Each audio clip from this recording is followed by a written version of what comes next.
everyone, I'm Davroe. I'm an author, a blogger, and a sometimes reviewer.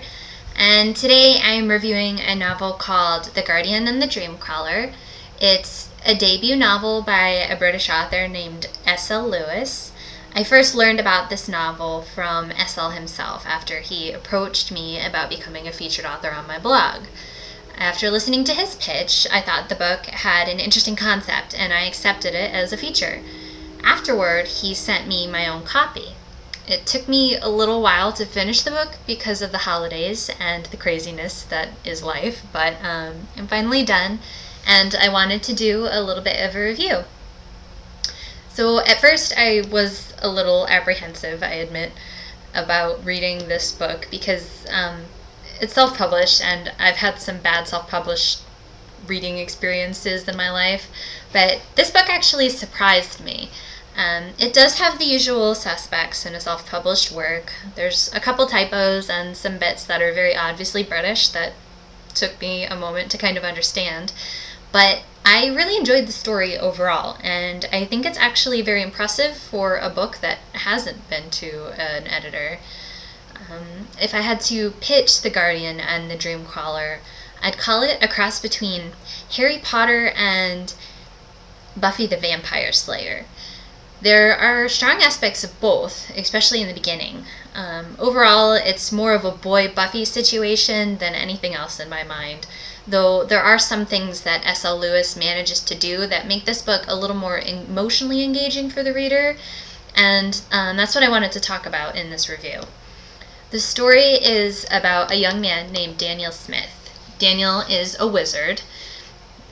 His parents brought him from the wizarding world called Eden to Earth to protect him because Daniel is the next guardian.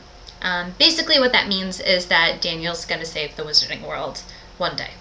But what makes Daniel different than a lot of protagonists in contemporary fantasy these days is that he knows he's a wizard already.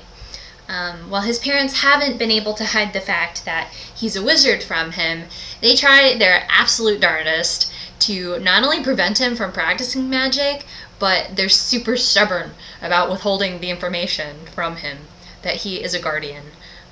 They want him to have as normal a human life as possible, and up until this point he's pretty much done a crack job at it. What I like most about this book is the fact that Daniel is such a normal human boy. He is a normal, everyday teenager with normal, everyday teenager problems. What makes Daniel unique among contemporary YA heroes is that he's actually popular. Usually a character like this, one being a character who knows that he has a weird supernatural kind of situation about him, you usually expect these characters to be a little bit more different or protective of what they are and to avoid the spotlight as best as they can. Daniel, on the other hand, has close friends.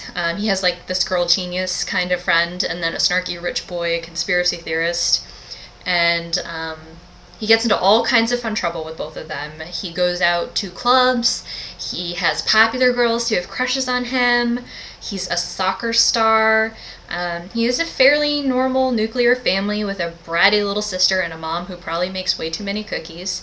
And you probably couldn't ask for a better life if you're a teenage boy, except for maybe that girl you've been crushing on for a couple of years to just grab you and plant one on you. But, you know, other than that, he's got it pretty sweet. But all that goes completely haywire once Daniel starts having to deal with the fact that he's the guardian. When things start hitting the fan in his hometown, one of Daniel's teachers steps in and reveals himself as another inhabitant from Eden, and he tells Daniel that Daniel is the guardian. So I think that Daniel's a good character in the fact that he's not a reluctant hero.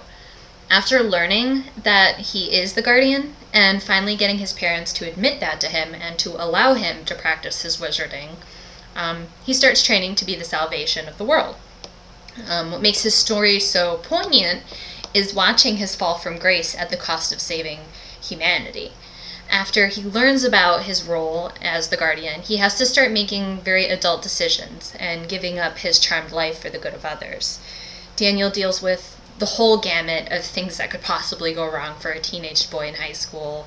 There are bullies, his soccer teammates turn on him and kick him off the team. The whole school starts spreading rumors about him. The girl that he likes starts dating this really jerky guy who Daniel hates. His friends start getting hurt because of him and start hanging out without him. And then he starts having this uncertainty of where his friends' loyalties actually lie. I went through the middle and the end of this story, practically cringing at every page, waiting for the other shoe to drop. In this way, the story has an almost kind of mystery thriller race against time aspect to it. Daniel has to slog through all his normal life gone to hell crap and then defeat the Dreamcrawler before it kills another person, which is very likely to be Daniel's best friend and my personal favorite character, Wayne. But of course, Daniel comes through in the end, but not without some serious issues. This book ends with kind of a slight air of foreboding, which I'm kind of afraid of the sequel. Not only have Daniel's experiences changed him, but they've altered how he looks at his two most loyal friends. And there's a little curveball at the end that once again makes you feel really bad for Daniel, and I'm kind of scared to see how this develops. I'm kind of hoping that it... well, I'm not going to ruin the book, so we won't talk about it. Overall, the writing is simple and engaging, and the plot is pretty fast-paced. It nicely balances Daniel's need to both be human and mankind's salvation. There's also a couple points where you are going to giggle to yourself, which is awesome. I love a book that's got a little bit of humor in it. I'd recommend this book for all ages, though given its simpler language and relatively clean plot, it doesn't have any bad language or intense sexual situations. I especially think that it's good for younger YA readers, especially male readers who are just coming out of the middle grade reading stage and are looking for a slightly older male character who's still relatable and likable.